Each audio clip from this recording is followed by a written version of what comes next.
Hello there, people of the internet. This is one of those videos where I'm going to give a disclaimer. Actually, I'm going to fix my camera real quick. Is that better? It doesn't look like it's going to fall now. I'm going to give a disclaimer, and I'm going to say, if you don't know what you're doing, don't do this. I'm just going to say what I do, and then you can make your own conclusions. So if you are a military surplus collector and enthusiast like I am, odds are you're also a reloader, because a lot of these old guns, it just makes sense to learn how to reload for them. And I'm willing to bet that a lot of us go out and get an abundance of surplus ammo. A lot of it is not really good anymore, and so we break it down for components. Now, as we break it down for components, we don't necessarily know a lot about the powder that is inside of these cartridges, and so we just kind of dump it all into a jar, and then we either keep it, some people dump it on their lawn, some people just get rid of it in some other fashion. I tend to keep my powders. Whenever I have a particular powder that I get my hands on, and I don't necessarily know what it is because I can't find information on it. Like a lot of powders, you can look up what surplus it is that you're using, what the cartridge is, what the country of origin is, and you can typically figure out what powder it is that you have, or at least a powder that has a similar burn rate to that powder, so you can go ahead and load accordingly. All of that being said, that's not always the case, and there's definitely some instances where I've gotten batches of ammo and I just have no idea what kind of powder's inside of them, but I still am going to break them down and use them as components. Now, I keep my powders separated. This right here is a mix of all sorts of different powders. We got flake powders, stick powders, ball spherical powders. We got all sorts of stuff inside this. But the thing is, I keep my powders separated by category. If you look on the top here, you'll see an SR. That stands for slow rifle.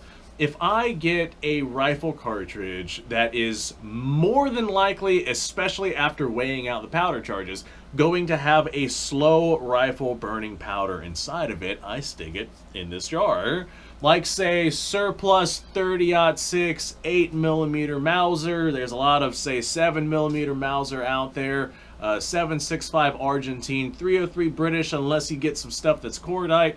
7.62 by 54R. Most of the time, you're going to have a relatively slow burning rifle powder inside of those cartridges, as opposed to something else like, say, 7.62 by 39 or 223 or some other intermediate cartridge that you might happen to come across, where that's likely going to be a relatively fast burning rifle powder. Not always, but for surplus, more often than not, that's going to be the case. So all of that being said, there's just certain categories I have for certain things. If I have some surplus pistol ammo, I have pistol powder, I have the rifle powder, slow burning and fast burning, and I just kind of mix it all into a bunch. Now, once my jar gets full like this, I will not add any more. I will get myself a separate jar, but what I will do is I will more or less take some of this and test it out for use as gallery loads. If you don't know what a gallery load is, it is whenever you take a cartridge, typically gallery loads are rifle cartridges, and you load it with a super small amount of powder in order to get a projectile moving at a much lower velocity than it normally would be. Most of my gallery loads are 308 just because safety reasons, the amount of powder you can put inside the cartridge, there's a lot of things that go into it. But most of the instances I deal with gallery loads are 308, and I normally try to keep my gallery loads around 1,500 feet per second. That is very, very far away from the, 2,800 feet per second that a 308 would normally send about a 150 grain projectile. Well, I'm trying to send it about 1,500 feet per second. Now, once you figure out the gallery load that you can use for your particular cartridge, it is going to be burning at significantly lower pressures than what that cartridge actually entails. And once you figure out the gallery load that you want to take out and enjoy based off of your mix of jar powder, and again, this is extraordinarily experimental, it is better to undercharge than overcharge, just pay attention for squib loads. Once you figure out your gallery load, Then with that same batch of powder that you're not adding anything else into because that could very potentially change the burn rate of it, you start increasing your powder charges, paying attention to your velocity. Do not do this if you don't have a chronograph. Paying attention to your velocity, but also watching for signs of pressure inside the cartridge. Just because of how pressure curves work, velocity does not always indicate pressure curve. That's why you can't use like pistol powder in a 308 cartridge and get maximum velocity, because the 308, like, its maximum pressure, I can't remember, we're just going to say 55,000 psi. I'm not sure if that's 100% correct, but for the sake of this argument, that's what we're going to say. If the max pressure of that is 55,000 psi and you stick a fast burning powder inside that to reach that 55,000 psi, it's going to reach it immediately. And you're going to deal with consistent rising pressures inside of that cartridge long before the bullet exits that barrel.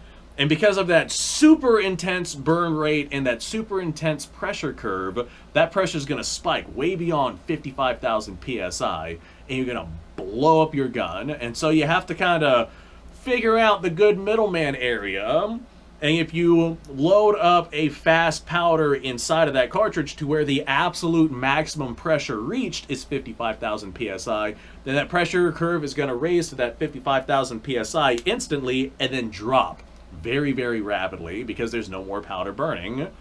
And so that bullet maybe only reached 1,200 feet per second whenever that powder was burning, and now there's no additional pressure pushing it, and so you only get 1,200 feet per second with that 55,000 psi. I go through a whole explanation on pressure curves and how they actually work inside of a cartridge.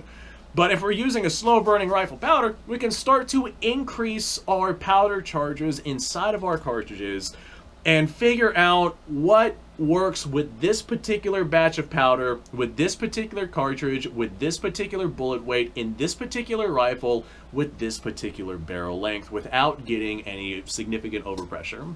As a matter of fact, this particular batch, right here, you can see how it's not all the way full. That's because I used some of it. I used some of this to load 7.62 by 39, and I have discovered through rigorous testing that 7.62 by 39 with this mix of powder, I can use about 17 grains of it with a 185 grain bullet, and I get about 1,400 approximately-ish feet per second, maybe a little bit slower on average. But that is enough to be able to cycle the AK that I normally go out and experiment with.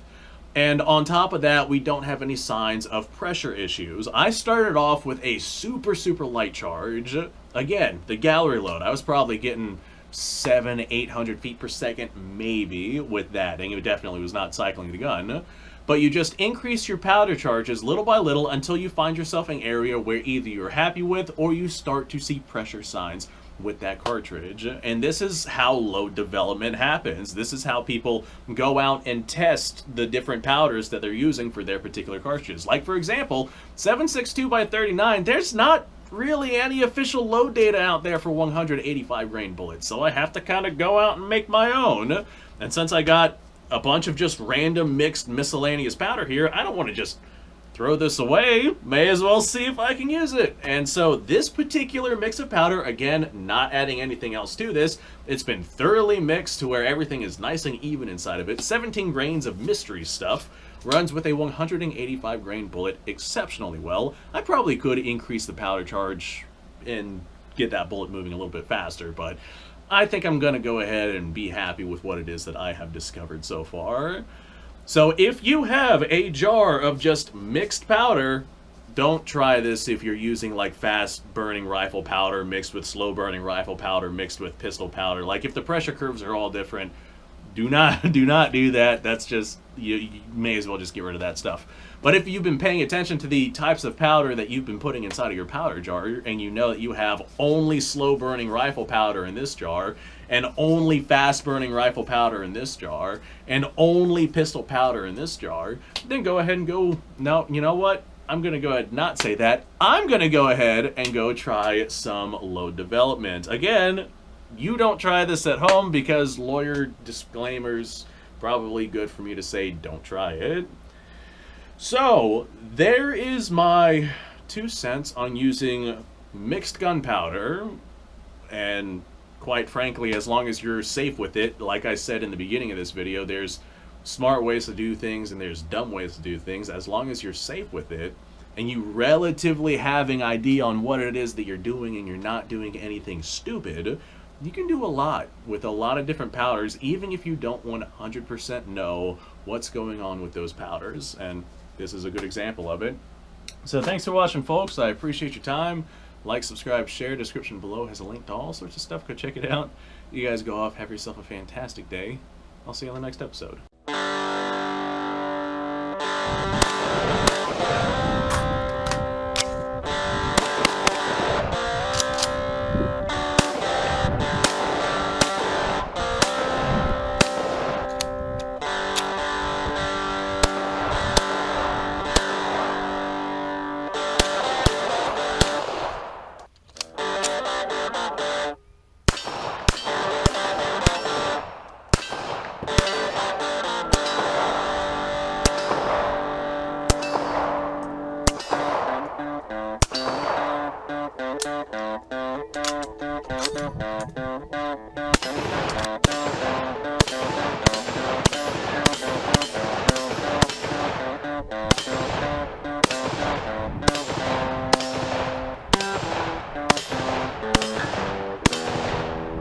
Been a little while since I've done this.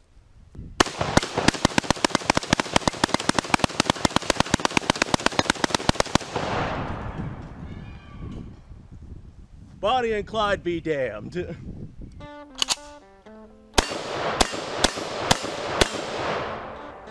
Poor man's Garrett.